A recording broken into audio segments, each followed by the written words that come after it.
Brothers and sisters, for the few moments that I have, I want to talk about the faith of the Honorable Minister Louis Farrakhan. Because his faith in truth has given birth to our faith. And his faith in truth has strengthened our faith, and every time we hear the Honorable Minister Louis Farrakhan, our faith gets strengthened. Is that right?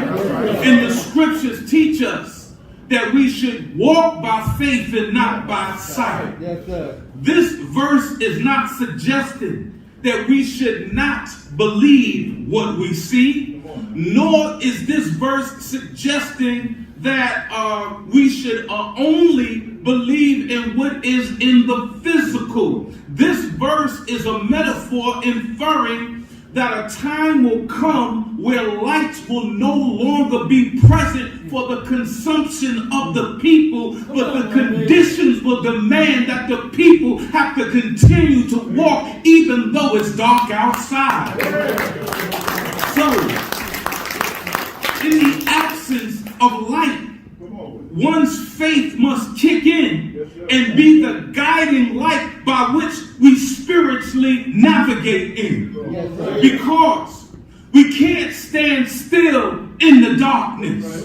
Because in the darkness, we make ourselves susceptible to snakes, to wolves, and the devils who desire to consume their victim. And snakes, wolves, and devils are human beings. These are characteristics that human beings have that look at righteous people to try to take righteous people off of their square. Is that right or wrong? They desire to catch the righteous person in their blind spot and then attack. For the scripture says in the book of Proverbs, where there is no vision, what happens, y'all? The people perish. So walking in faith requires vision, but not the type of vision that can be experienced with the physical eye. We're talking about the type of vision that can only be experienced with the third eye or the mind's eye. So our faith can't be a blind faith. Our faith must give birth to vision. I want to talk about a man that has a keen third eye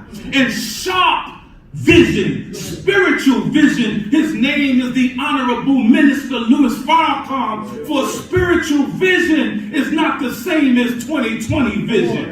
See, 20/20 vision is when a person can see an eye chart from 20 feet away. We call that 20/20 vision. But 20/20 vision does not guarantee that you and I could see our way out of an intense trial in our lives. It takes a different type of vision. Is that right? 20/20 vision will not necessarily allow us to see our enemies lurking to destroy us. It takes a different type of vision. And I want to be clear that you cannot obtain spiritual vision by watching television. Is that right? Unless Farrakhan is on your television.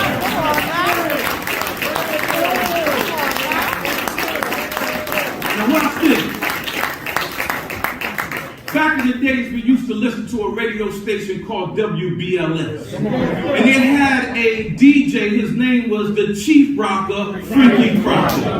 And his time slot was between 4 and 8. And when he would sign off, he would play a song by James Moody called Moody's Mood. It went, there I go, there I go, there I go. But when he signed off, he would say, if Frankie Crocker ain't on your radio, then your radio is not on. So we say to you, if Farrakhan is not on your television, then your television is not on. Because the television tells lies to the vision. The television is channel 0. The television is the idiot box. There was a time when we only had channel 2, 4, 5, 7, 9, 11, 13 in the UFH channels. Is that right or wrong? Now they got channel 4057, channel 99,000. Is that right? So the Honorable Minister Louis Farrakhan, listening to him increases our vision. We're talking about the faith of the Honorable Minister Louis Farrakhan. And you can't properly talk about the faith of Farrakhan without first talking about the faith of Elijah. And you can't talk about the faith of the most honorable Elijah Muhammad without first talking about the FOF, the faith of Fard. And you can't talk about the faith of Master Fard Muhammad without talking about the faith of the originator, the first God that created himself out of triple darkness, the one who willed the universe into existence. Because the first thing that came about in his self-creation was not the eye. The first thing that came about was the what? The brain. And brain gives birth to mind. And so he was able to see in his mind, or conceive in his mind, the universe way before its creation. So we all must have faith of our own. We have to have faith in our ability. We got to see into the darkness and will out reality for ourselves. We just can't worship a God who's given us the ability and not use that ability. Is that right? We must have faith, which is the substance of things hoped for and the evidence of those are the things that are unseen. But you don't need faith if you don't want anything for yourself. I want to say that again. If you don't want anything for yourself, you don't need faith. If you don't yearn for substance that does not yet exist, if you don't desire and hope for things that have not come to pass yet, then you don't need faith. Faith is only for visionaries, because without vision, the people perish. And our faith must supersede our knowledge. In the table talks, the most honorable Elijah Muhammad said, if you have the power, you will a thing and it comes to pass. Close your eyes for a second. I want you to see yourself owning and operating your own business. That's the vision in the darkness of your mind. I'm telling you that the God has given you the power, the ability, the intellect to bring it out. I want you to keep your eyes closed. Do you see a singing career? Do you see yourself owning a company? Do you see yourself doing something significant? Do you see yourself making an invention? I'm telling you, we can't be stuck in neutral. We can't be stuck in part. We got to show and prove that God is God and that the black man is God sitting inside of you. Allahu Akbar.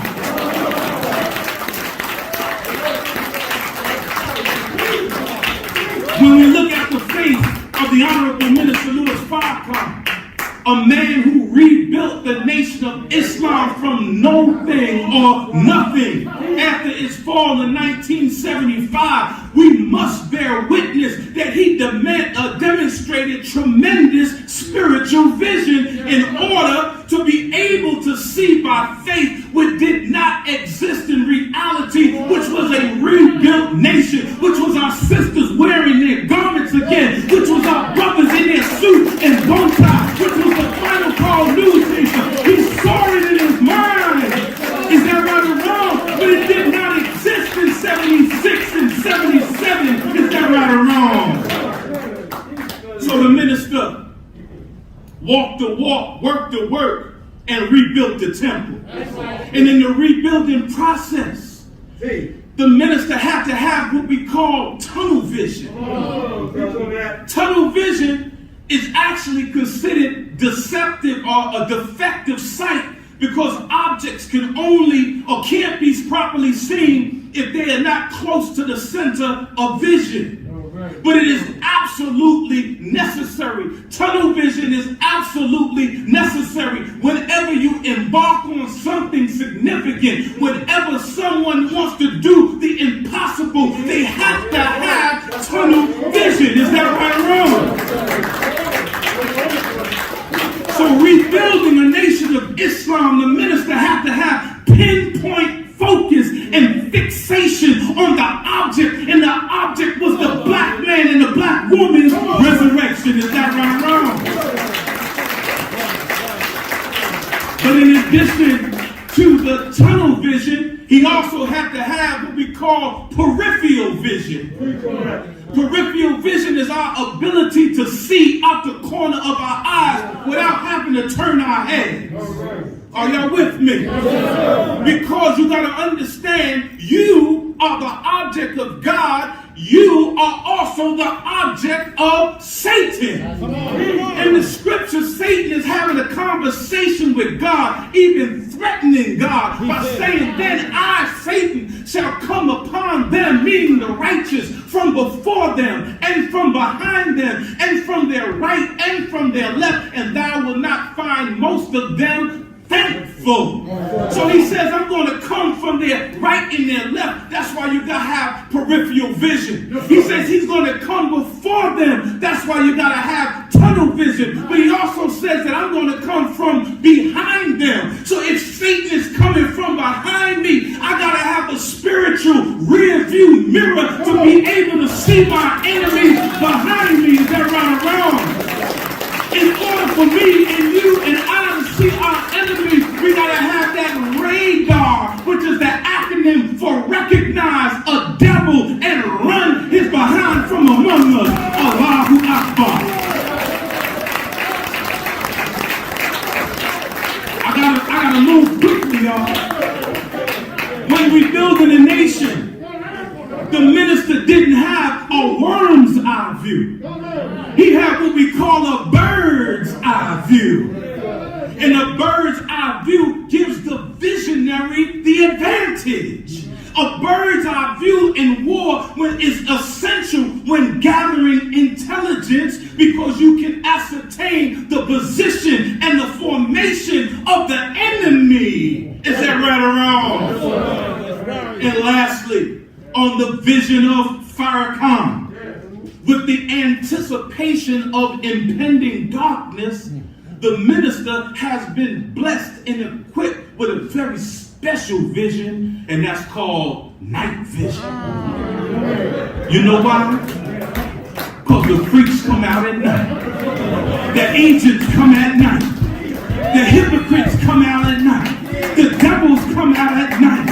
And night represents when the minister is no longer on the scene, because he's been the greatest spiritual light known to the black man since 1977, when he rebuilt the nation of Islam. Allahu Akbar.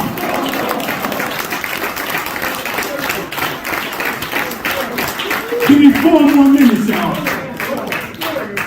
So when a person has tunnel vision, peripheral vision, bird's eye vision, rear view vision, and night vision all at the same time, we call that supervision, as in supervisor. The Honorable Minister Louis Farrakhan is the supervisor of the revolution. Why do you think the Honorable Elijah Muhammad said wherever he advises you to go, go? Why? Because he's a supervisor with supervision that can see the revolution. All praise is due to Allah.